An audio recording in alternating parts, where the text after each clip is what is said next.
The Iron Game Chalk Talk podcast is brought to you by the following sponsors: EliteForm.com, IgnitionAPG.com, PlayUSA at PLAEUSA.com, and Sorinex Exercise Equipment at Sorinex.com. And now, the Iron Game Chalk Talk podcast.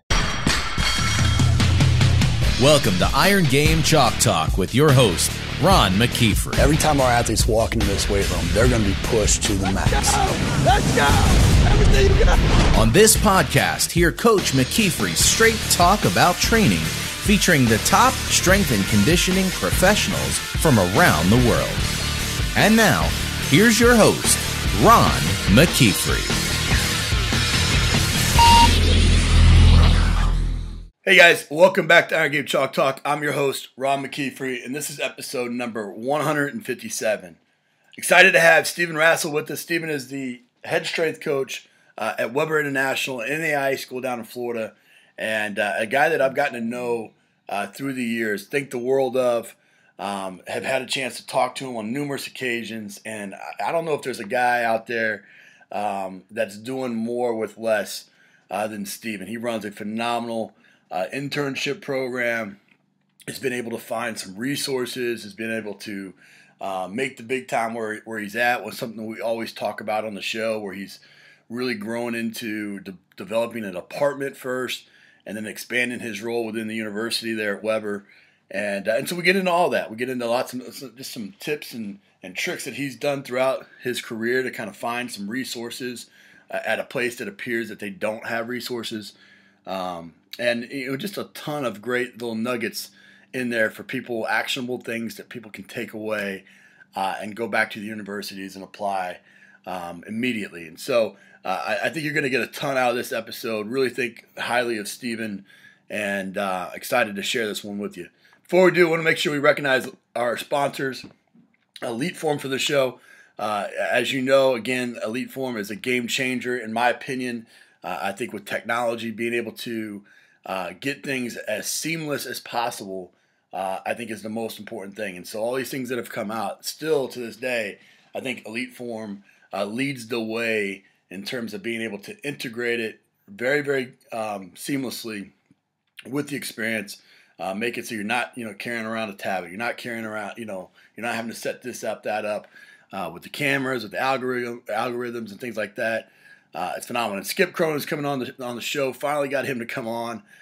So that episode will be coming up, and we'll talk more about that. But think the world of Skip, think the world of Elite Form and the products. I mean, they got the paperless system, the Power Tracker Lite, the Strength Planner Lite, and then they got some things in development as well. But constantly innovating, constantly pushing the envelope, and creating great products and by great people. So please reach out to them. Thank them for them. Follow them on Twitter, and just let them know how much we appreciate them being a part of the show. So sit back, enjoy this episode with Steven. Excited to bring it to you. All right, guys, super excited to have Steve Rassel with us. Steven is the head strength coach at Weber International, and got a guy that I've gotten a chance to know, probably 4 years now, right? About 3-4 years. And just have gotten a chance to know him through the clinics, through interactions online, and somebody that I've admired from afar for quite some time now, just the way that he's going about building his career from the ground up, and just, when I constantly talk about making the big time where you're at, I think Steven does that in a fantastic way. So I wanted to have him on the show to talk about that, man. But appreciate you taking time out of your day. Yeah, Coach, thanks for having me on. I've been following this since the beginning, so it's pretty exciting to be on the other side, and just honored to be a part of the Iron Game Chalk Talk crew now. That's awesome, man. Well, hey, let's get into it a little bit, because I briefly talked about that journey. Talk about, Reader's Digest version, how you got into strength and conditioning, kind of why you got into it, and then what's led you there to Weber. Absolutely. Like most of the coaches you had on here, playing sports growing up was huge, just being competitive all the way around.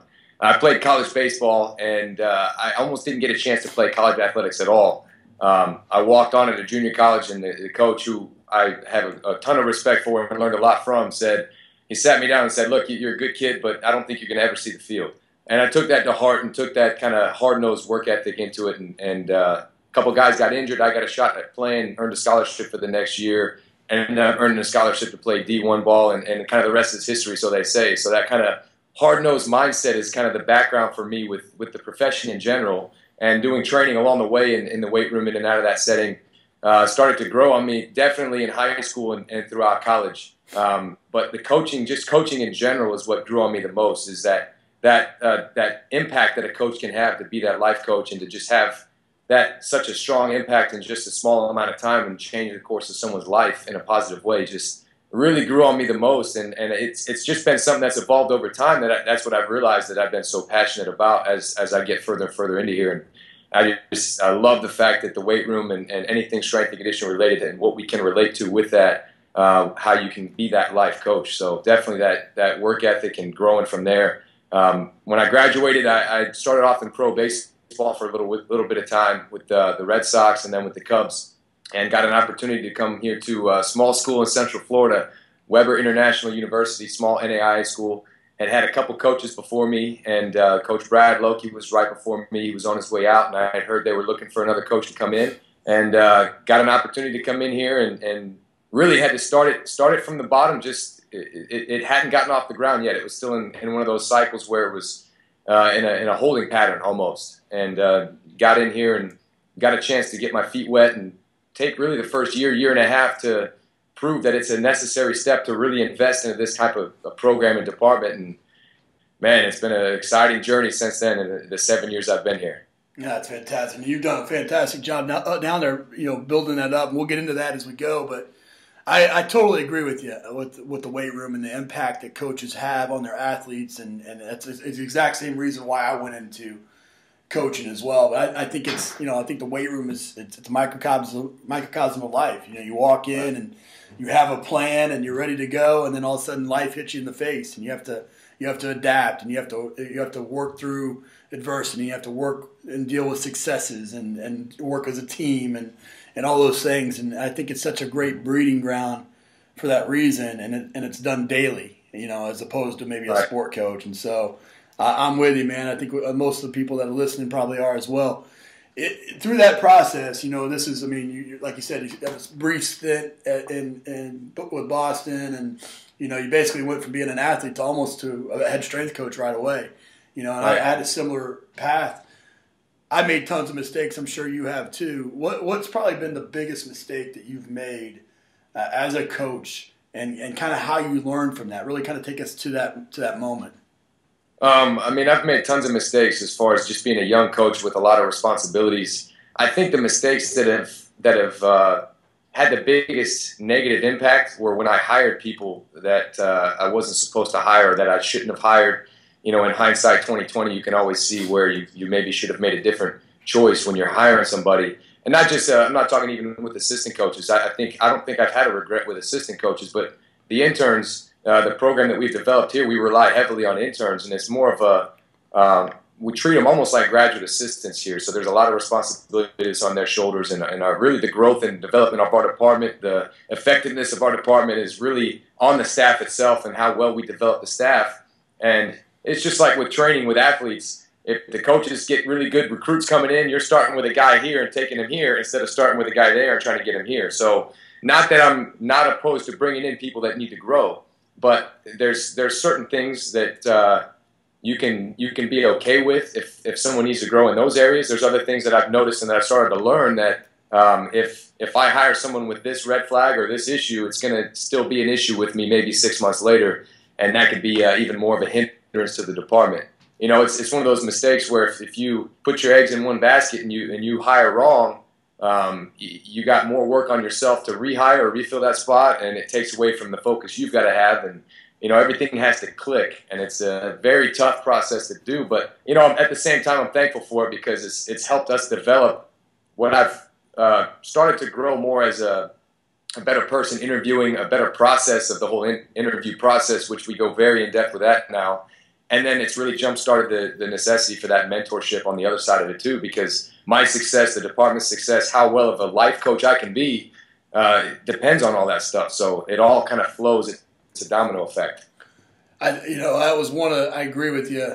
That was one of my biggest challenges when I became a manager as well was hiring. I thought that I wanted, I thought I wanted me in a lot of ways. I wanted this lion, this guy that was going to, be out in front and maybe be the creative, but not, the details and things like that escapes me sometimes.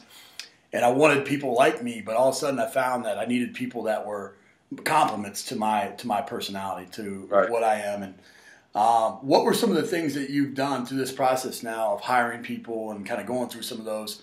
What are some of the things that you specifically look for, or specifically, how do you identify what's right for you? I've had some other people I've spoken with on the same subject as well. We started to really hone in on the amount of time that we spend in the process of interviewing. It used to be one of those things where, it's grown tremendously. It used to be, let's take as many local undergrads as we can and just start to coach them up and train them. But we started to get people that didn't want to be here. They're just here because they had to be here. Right. So then we started posting it nationally online at different websites and started to grow things from there. And once we got to the point where we had some things we could offer, we started to get better and better quality coaches coming from all over the place. Internationally now, coaches coming from everywhere. But the interview process itself, we kind of break it down into four main parts, four main steps that they've got to go through. You got the general resume and everything you got to send in, and we usually fire a questionnaire off from there where they've got to answer some basic questions. We give them a little bit more information than what's on the website, and they get a chance to, if they answer that questionnaire and send it back, we know they're serious enough for us to look at them now and maybe rank them in different categories. If they don't answer that, obviously we don't even go a step further past that. We used to skip that, and what we did was we rank everybody, but half of them ended up not even being interested. They're just firing resumes like crazy. In this profession, you start firing it like crazy because you never know if you're going to hit or miss. Sure. And you catch people off guard when you fire right back with a response because they're not expecting to get that response back, and you get a chance to see, are they the kind of person that's prepared and on their toes. Right. So that's a big step, not only look at, but we read into. And then, we do our first round of interviews. We do our reference checks, and then I have them submit videos of them performing certain things, certain lifts. Have them do a video of them maxing in some type of exercise of their choice just to see creativity. And I give them like a wild card video. Send us anything you think that's going to maybe give us more of your personality and who you are, what you can do. It could be anything at all. And they got to send in any portfolio stuff that they've got. So we look at that as kind of a third step. And then fourth step, they'll do a Skype interview or a face-to-face interview with me, and I will have given them a program. At that point, when we narrow it down that far into things, we're 4 steps into it. I give them a team that I would want them to design like a 4 to 6 week program for. Usually I have it narrowed down to this being one of the maybe 1 or 2 or 3 teams that they'd be in charge of if they came here. And that really gives me a chance to decide at that point, too, not only should I hire them, but are they a good fit for that team? Because like I told you before, our interns, we title them a little different here, but our interns, they're in charge of teams too. So that's the interview process for sure. Yeah, we have a very similar process. We take ours, they apply. Now we're at a point now where we don't just take anybody, but, we really decipher through the resumes and find good fits. But typically, for the most part, we don't typically take undergraduate students. We take graduate, people that have graduated or from different schools that they're coming here specifically for this purpose. When they're still an undergrad, most often, they're still a student. They're in still that student phase. They're still kind of college life phase, and so we want somebody that's specifically coming here for that reason. And so we go through it. The very first call is all the talking about the responsibilities, talking about the commitment.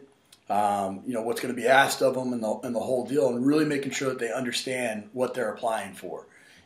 Also in that, we try to get an idea of what they know, and so what's the latest book you've read, and we'll typically ask them some sort of question, kind of a misleading question, something about, linear periodization and talking about wave, if we wave the periodization, is that a linear periodization model or something, and just to see if they're going to catch the misdirect.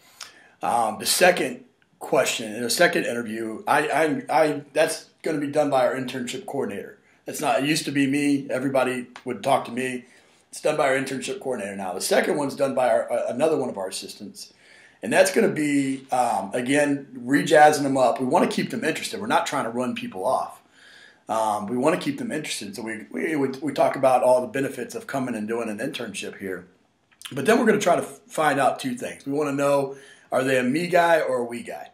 And so we'll talk about if the trainer comes in and tells you to do this, tells you to do something, are you going to, what's your response? And we try to we pose it in a way that there's not necessarily a wrong answer. There's a couple different answers, and what we're looking for there is that they want to, they're going to communicate to us and that they're going to be collaborative with other departments, And then we pose a question such as, if Coach McKeefery came in and said, we need to create sleds, how would you go about getting a sled? And what I'm not looking for is I'm not looking for the guy, we'll just go buy sleds from, Elite Fitness. Right. I'm looking for, if we have to build a sled, we're going to get a tire, and then we're going to get eye bolts, and then we're going to get nylon strapping, and we're going to get carabiners, and we're going to put this together, and they kind of come up with they're showing me that they're a problem solver, not a problem creator. And so we do that. We finish with a Skype or in-person interview where that's with me, where I'm really making sure that they fully understand what they're getting themselves into. And so I think a four-step approach is good. But what I take away from that is the fact that myself, who runs a pretty successful internship program, you who run a very successful internship program, it's not just taking resumes and letting anybody in the door. There's a process. Right, and as a mentor, we're spending a ton of time with these coaches, and nothing's worse than bringing somebody in that you don't feel like really respects it from the other side. That's such an energy draining thing. Any profession can wear you out, can drain you. That has extended hours or lower pay. Or anything at all, you can wear yourself out quick, but nothing can wear you out faster than just feeling like it's a waste of time. So it's important to spend all that time up front so that you do feel like it's intrinsically motivating the rest of the time. And a couple of the toughest things to try to figure out in that process is what's their presence like, what's their voice like, who are they like? And I've realized that the people that played competitive sports or played college athletics, they tend to be 9 times out of 10 they can get it, or they can get molded to the point where they can get it. Not that the other guys can't, because we take other people as well, but sometimes it's a little bit more risky to go that route. Sometimes they get it, sometimes they don't, sometimes it takes a little longer. So that's another one of those things that we look at. And I fire a scenario right off the bat on Skype. So if a future intern here gets a little glimpse here, they get a little head start, a little scouting report. But we'll do a little finisher scenario. I'll tell them, okay, I got to step out for football. I get called into an AD meeting. You got to take the finisher, pick your top 3 core exercises, and pretend I'm one of the football athletes. And you got 60 seconds to gather your thoughts, and I need you to take me through it right now on video as if I'm your athlete. And it's got to be their presence, it's got to be the mindset, their attention to detail. I'll screw stuff up on purpose. Right. And so it's another thing that I feel like has helped us kind of. It's tough to role play that as nervous people are, but it gives me a little bit more insight for sure. Yeah.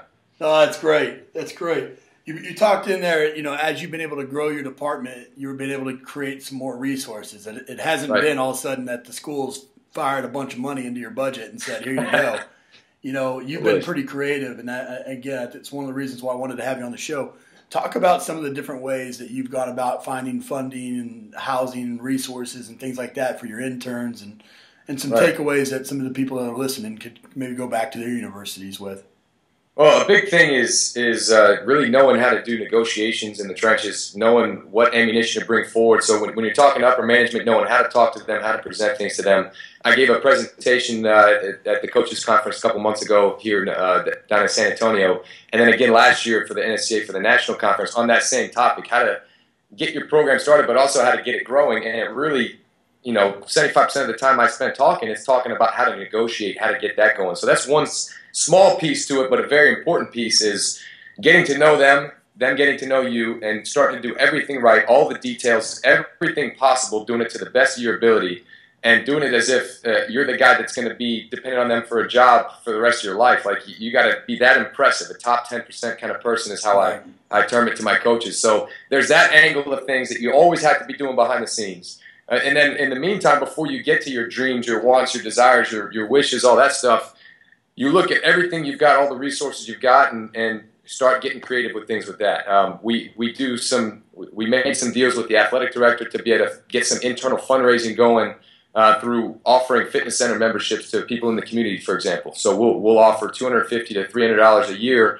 for a fitness center membership, which is $20 a month or less, and we'll do it for an individual or for a family at that rate, and that money gets cycled back into our fitness center booster account, and we'll start using those funds towards a lot of different things, whether that's equipment, whether that's staffing, whatever it is.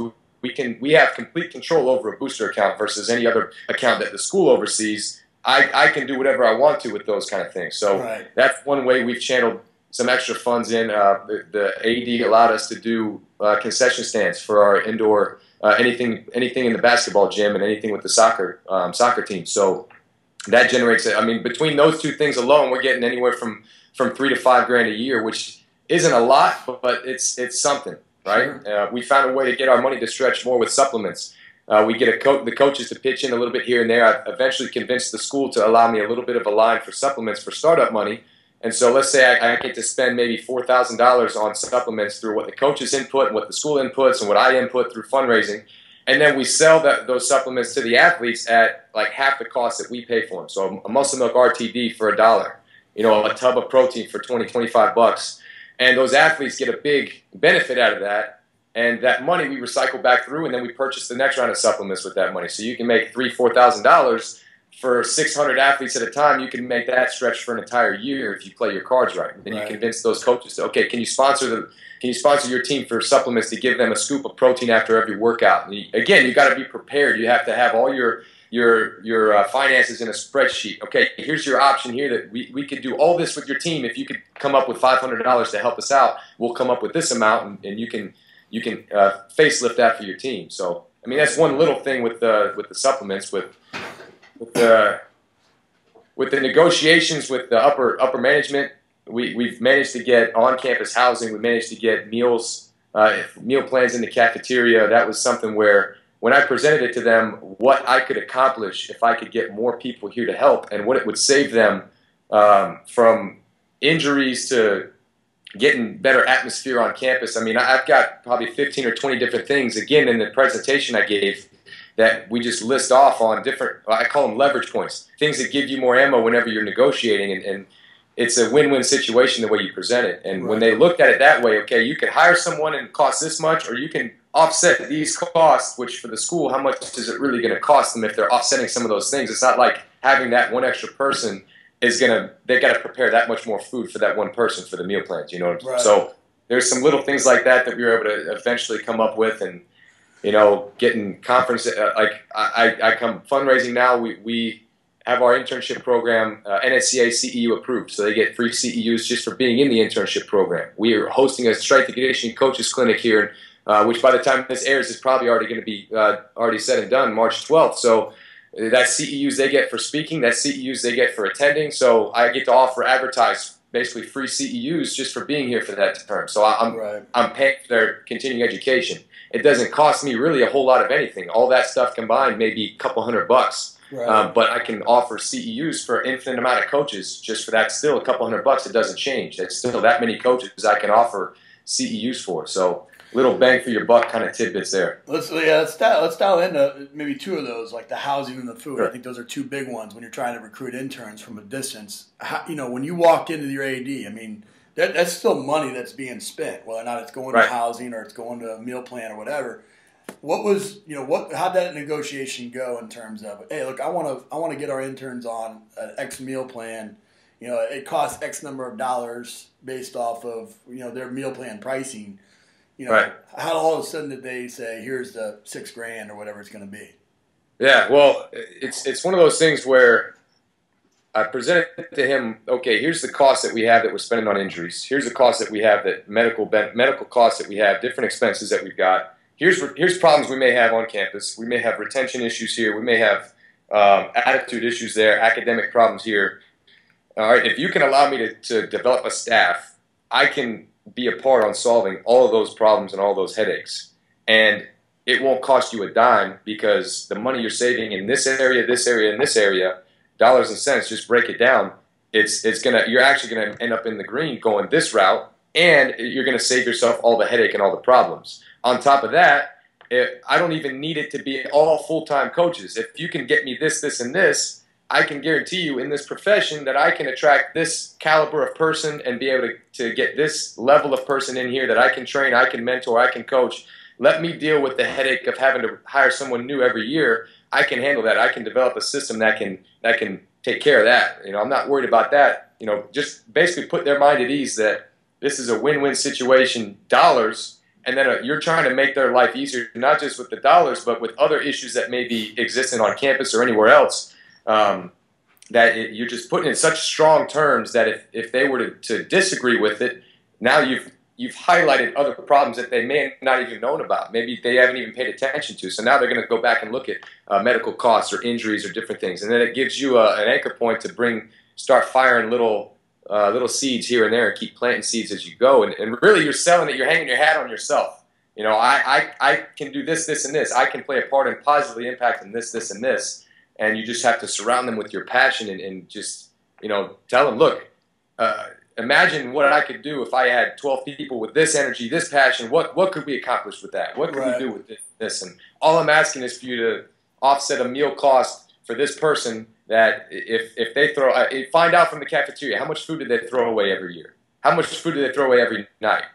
That amount of food they throw away, I could bring in 5 more people and it won't cost you a dime. I mean, just one little negotiation factor like that. The housing's a little bit more tricky because that housing, I mean, housing dorms, they get packed out. That's money that you don't get a chance to have a student pay to be in that dorm. So that's been the tricky one. I managed to get an area on campus that ended up being one of the last areas filled every year. And just managed to get in good negotiations with the president of the school and the housing coordinator, and we worked things out to where sometimes you got to sign a deal, so to speak, sign a deal with the devil to get certain things done. And so I've accepted different jobs and different positions, different titles here as leverage points to be able to say, okay, now I can bring these people on. Sure. Okay, I'll take on this job if you can allow me these people to assist with the jobs that you've already given me. Right. So that kind of thing. It's tricky with negotiations, but there's always leverage points and checks and balances. You just got to make sure you don't overshoot what you're really capable of doing and do things that are going to drain you and wear you out to where you don't even enjoy what you're doing anymore. No, I think you know, being creative is so important in that process, and just thinking outside the box. And I think the thing that you've touched on really is you know, as strength coaches, it's easy for us to stay in the weight room and shut our, you know, weight room door and turn the music up and go grunt and lift weights. But, you know, to really affect change for your department, for your area, you have to be able to go and, you know, and interact on their level, meet them where they're at with administrators and faculty and the whole deal. And so you've done that pretty recently. You just got promoted to an assistant athletic director, assistant or associate? Associate athletic director there at Weber. Why did you feel that should be a necessary step for you? Why, you know, why? Because when I first got into it, I was my plan. You know, I'm going to be a strength coach as long as I can, and then I'll be an athletic director when I'm 60 years old. You know, and so I was really adamant about trying to go about getting that assistant athletic director title or an athletic director title, and I've had that. I had that for 10 years or 8 years or whatever at South Florida. Why did you feel like that's going to be something that's going to benefit your program and benefit you personally as a strength coach? Right. Well, it happened more or less one of those things that I wasn't looking for. I didn't set up 7 years ago saying I want to get to this point. At that point, I just wanted to be here, wanted to have an impact. And it's one of those things like you talk about, make it big time where you're at. Focus on everything you got 100%. And I have a 3-step strategy I use that I kind of coined this phrase. I came up with a week or so ago of you infiltrate, you integrate, and then you intimidate. So you try to infiltrate, get your foot in the door, do whatever you can to get your foot in the door, right? That's the infiltrate. You integrate. So now once you're in there, get your hands involved with as many things as you can. Do the best you can at what you're doing, not to spread yourself too thin, not to just do it just to do it, but because, you know, if you're passionate about what you're doing, you're going to want to be involved in the deepest level you can. You're going to want to have the biggest impact you can, and oftentimes that means you got to go up the ladder to have a higher impact or a bigger say-so in what goes on. And then intimidate, it's not so much in a negative way intimidate, but when push comes to shove, if you had to step away, worst case scenario, if they say, no, you're not going to get this job, I'm sorry, your time here is done, you've involved yourself so much with things that they're shooting themselves in the foot if they do that. So you're almost putting them you're making them make the decision already based off of how hard you work. So jumping that over to, I mean, that's basically the story with the strength and conditioning position. I worked here for 2 years basically for no pay to be able to get to that point of getting the department going. Sure. With the athletic director, it's one of those things where with that associate AD title, there's a lot here at the university that I'm passionate about wanting to impact and improve. Not that it's a bad university at all, because it's a fantastic university. But it just internally, there's a lot of things that I feel like could be better. I'm very passionate about growth and very passionate about wanting to change and improve things, not just to change it, but to get better. I'm just relentlessly trying to seek things to get better at things. And with that title, I get a little bit more say-so with that. I get a little bit more of a hands-on role in what vision our athletic department goes, what direction it goes. And with that, obviously that affects everything within the department. So strength and conditioning being a big part of that, I get more of a say-so of, okay, the strength and conditioning coach works for the sport coach, it works for the AD. If you're the strength coach at the bottom of the totem pole and you have the AD at the top of the totem pole there, now you get a chance to funnel back in what it is you're supposed to do anyway. So I'm not doing it just to be my own boss for any means. Sure. Just to have that deeper impact for sure. Yeah, I think you're right. I mean, there's so many aspects of what we do that's affected by decisions that are made in different areas that to be involved in that process is ultimately going to make it better for your department in a lot of ways. And so I agree with you. I think being involved, finding a way to integrate yourself with the athletic administration, I think is a paramount piece, so you have a voice, in policy and procedures and things along those lines. We end the show here with a bunch of resources. What do you think is the best piece of coaching advice you ever received? I think there's two different ones. One is a quote I got from, not that I spoke with him personally, but Billy Donovan. He said, "Wake up every day with the intent to battle human nature." I think all of us in general, we can become lazy, we can become selfish. Just as human nature, there's all these bad negative qualities. But to battle that every day is something that I try to set forth.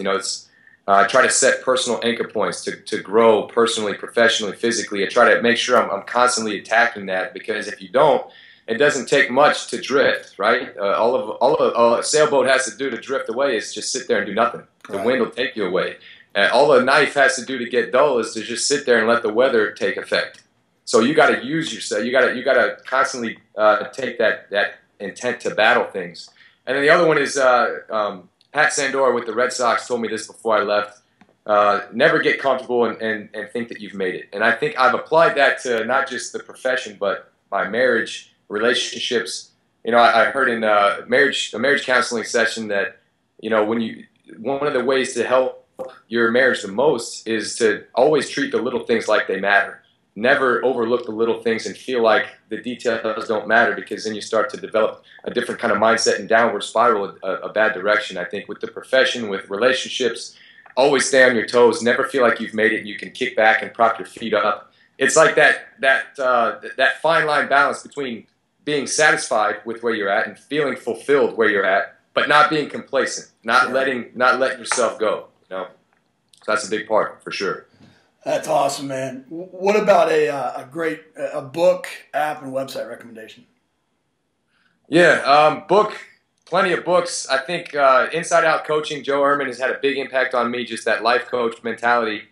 Two books that have helped me tremendously with both spiritual, physical, personal growth all the way around one is called Act Like Men, and it's really a challenge to step up and be a man and what that means. And it's a call out on you. If you read that book, you're going to get called out on what you need to do and man up on things. And another one is called In a Pit with a Lion on a Snowy Day.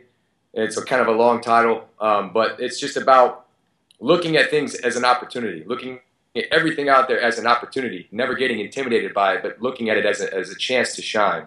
And I mean, those two books, I read those once each year in the past couple years here, and they really fired me up. I don't know if it was just timing and whatever, but it just kind of had a big impact on me for sure. Absolutely. As far as app goes, We're messing around with Bar Sensei right now, so we're playing around with the Bar Sensei app and what goes with that with bar velocity. So we're just now getting those in and trying to mess with that. So that's a big app that we'll be playing with, I'm sure, quite a bit down the road that I guess not everybody would have access to. But one other app or computer program that has been a big part of our program that you wouldn't really think about with strength and conditioning it's called Audacity. It's a music editing program that you can get for free, you download online.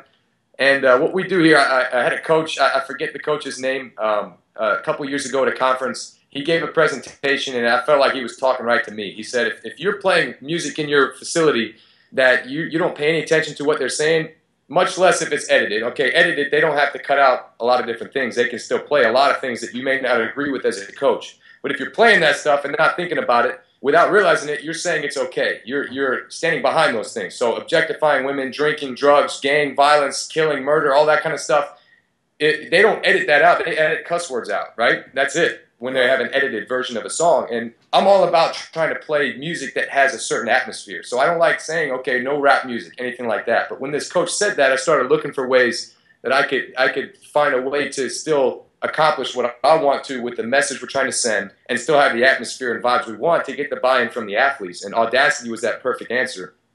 We got a chance to you can edit your own songs on there and clean up things the best you can. I mean, it takes a little bit of time if you have a song that's really rough. Right. But I'll get players to suggest songs they want for their playlist, and I'll spend time on the weekends cleaning up things on Audacity and make their playlist for them. And it gives me a chance to stand for what I believe in a department and still answer that vibe they have. You know, it's the coach that called everyone out on it said, look, if one of your players goes out and rapes somebody and you're playing music that objectifies women, how can you should feel guilty for that. You didn't tell him to, but behind the scenes you encouraged it by what you allowed played and what you allowed to happen. And it's always one of those things that's going to be a fine line. I'm dreading parenting on when to shelter, when not to shelter, how much is enough to allow to get that doses of venom without too much of a snake bite kind of thing, like Lauren Landau says. But it's that battle. But Audacity's been a big part for me for sure. Oh, that's great. Any websites? Social media I spend all my time on nowadays. Whenever I'm online trying to learn, like you were talking about recently with Coach Nine on here, you can get down. How did you say? What would you say your wife calls it when you go down the dark hole? A wormhole, yeah. A wormhole, yeah. So I spend a ton of time on social media and just learning stuff there and bookmarking things and going back and just all different websites that go off through that and it's a lot of fun going through social media stuff nowadays. No question. Well, buddy, there's a ton of great information in this episode, but I think the thing that's the coolest thing about you and I appreciate the most is you're not just focused on being the best coach you can be, but you're focused on being the best husband, future father, citizen, ambassador for your program, all those things. And as men and women that have a position of influence, we have to live that way. We have to live in a way that's honorable for our athletes and to be able to lead men and women towards greatness. I mean, towards what they're going to do for the rest of their life. And so it takes special people, and you're definitely one of those. And the way that you're going about your business is awesome, man. So I truly appreciate you coming on the show and sharing your journey and sharing how you're doing that with your athletes.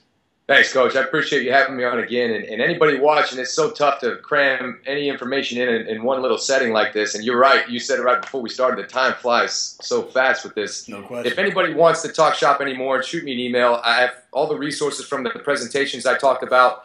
I've got free resources I was giving away as extra things because within that talk, I didn't have enough time to explain stuff either. So Please, anybody, shoot me an email. I'll send you all the stuff I got. I love talking shop. So thanks for having me on, Coach. Awesome. Thanks, man. That's it for this episode of Iron Game Chalk Talk. Thanks to this week's guest as well as our sponsors for bringing this episode to you for free. Make sure to check out ronmckeefery.com where you can join our mailing list, find the show notes, including all the links and resources mentioned, and information about Coach McKeefery's other products. While you are there, please join Coach McKeefery in the comments section thanking our guest for sharing. If you haven't subscribed to Iron Game Chalk Talk on YouTube or iTunes yet, make sure to do so. Comments, ratings, and reviews are always welcome. Coach McKeefery can be found on Twitter at @RMcKeefery.